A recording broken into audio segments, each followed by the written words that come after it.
Zero valley प्रकृति के आश्चर्यों से भरा एक अनोखा नगर है।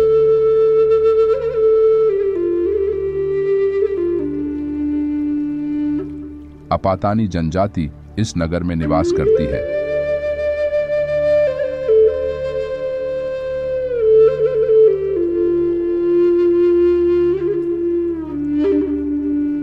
घने बांस, ऊंचे देवदार के पेड़ और सारे नगर में फैले विशाल धान के खेतों से जीरो देखने के लिए एक स्वर्ग जैसा प्रतीत होता है। प्रकृति के माहौल का अनुभव करने और मेहमान नवाज स्थानीय जनजाति को देखने के लिए हर साल हजारों पर्यटक जीरो आते हैं।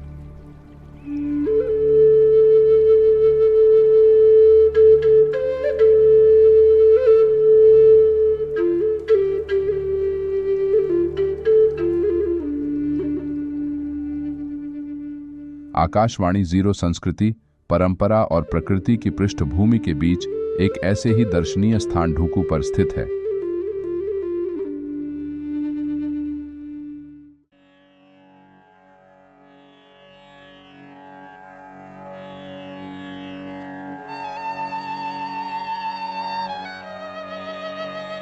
आकाशवाणी जीरो अपने लॉन्च के बाद से ही इस खूबसूरत शहर की सेवा करने में गर्व महसूस करता है।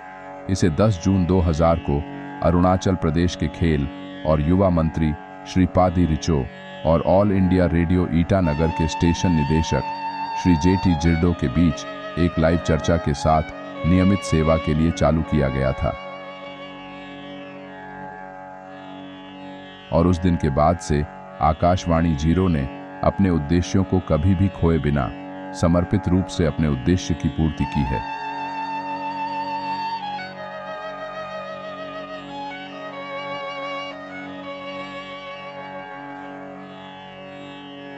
चूंकि जीरो एक पर्यटन स्थल है, आकाशवाणी जीरो प्रासंगिक कार्यक्रम प्रसारित करता है जो किसानों, आदिवासी लोक संगीत, स्वास्थ्य और स्वच्छता, निशी आधुनिक गीतों और लोकगीतों और पूर्वोत्तर भारत के इंद्रधनुष गीतों के संकेत के साथ क्षेत्र के हितों को पूरा करता है।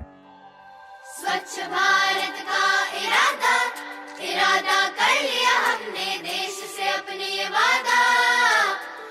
आकाशवाणी जीरो समय समय पर जन जागरूकता के लिए कार्यक्रम आयोजित करता है, स्वच्छ भारत अभियान पर नियमित प्रसारण करता है, क्षेत्र के प्रासंगिक गणमान्य व्यक्तियों के साथ साक्षात्कार करता है और महत्वपूर्ण मामलों के बारे में कॉलेज के छात्रों के साथ कार्यक्रम भी करता है। आकाशवाणी जीरो में हर साल विश्व रेडियो दिवस मनाया जाता है। आकाशवाणी जीरो के लिए यह एक बहुत ही विशेष क्षण था जब प्रसार भारती की महानिदेशक वसुधा गुप्ता ने स्टेशन का दौरा किया।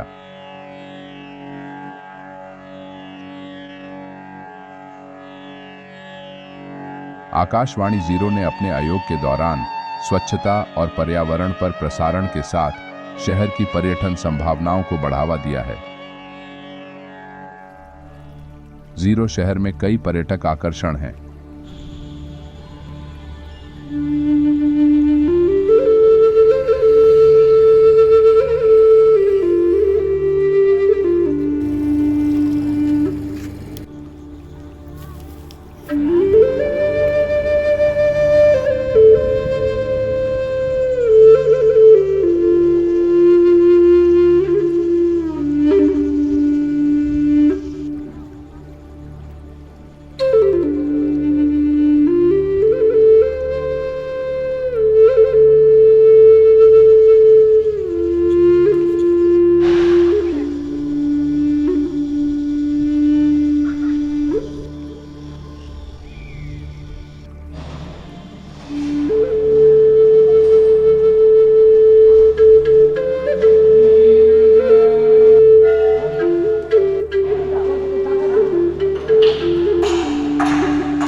जीरो के गांवों में तेजी से प्रगति करने वाली मानसिकता के साथ सदियों पुराने रीति रिवाजों और परंपराओं का एक अनूठा मिश्रण है। उन्नत बुनियादी ढांचे के बावजूद बाबो लापांग अभी भी पवित्र पहलुओं के रूप में पूजनीय है।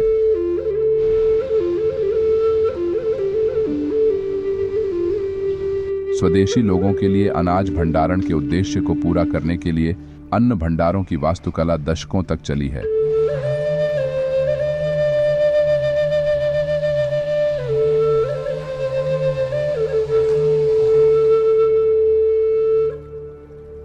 उत्सवों के दौरान पहने जाने वाले शिल्प और आभूषण अभी भी जटिल रूप से डिजाइन और बेचे जाते हैं।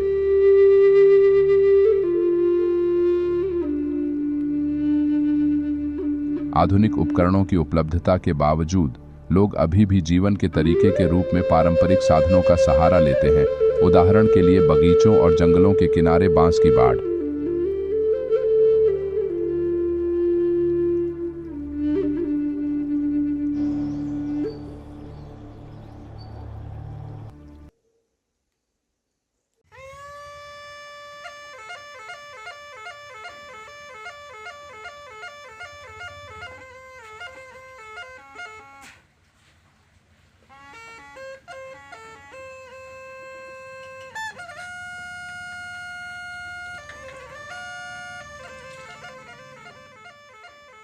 शहर का एक और अनोखा पहलू धान और मछली पालन की प्रथा है। जीरो के मेहनती किसान मछलियां और धान पालते हैं। ये प्रथा केवल अरुणाचल प्रदेश में अपातानी जनजाति के लिए स्वदेशी है। क्षेत्र के लिहाज से राज्य के बाकी शहरों की तुलना में जीरो के भूदृश्य का सबसे बड़ा अनुपात खेतों के रूप में है और खेतों के ये विशाल विस्तार शहर की सुंदरता को बढ़ाते हैं।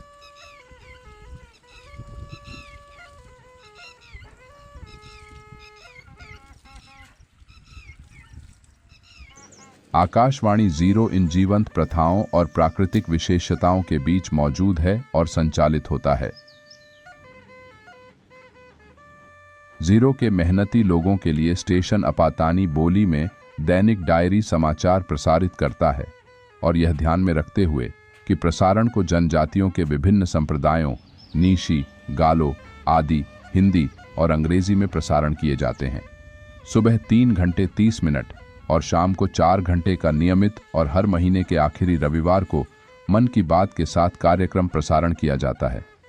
आकाशवाणी जीरो समय समय पर विशेष रूप से लोकहितमय प्रसारण करता आया है, जैसे कि कोविड-19 महामारी के दौरान और टीबी तथा कैंसर और अन्य बीमारियों के बारे में जागरूकता फैलाने में मदद की है।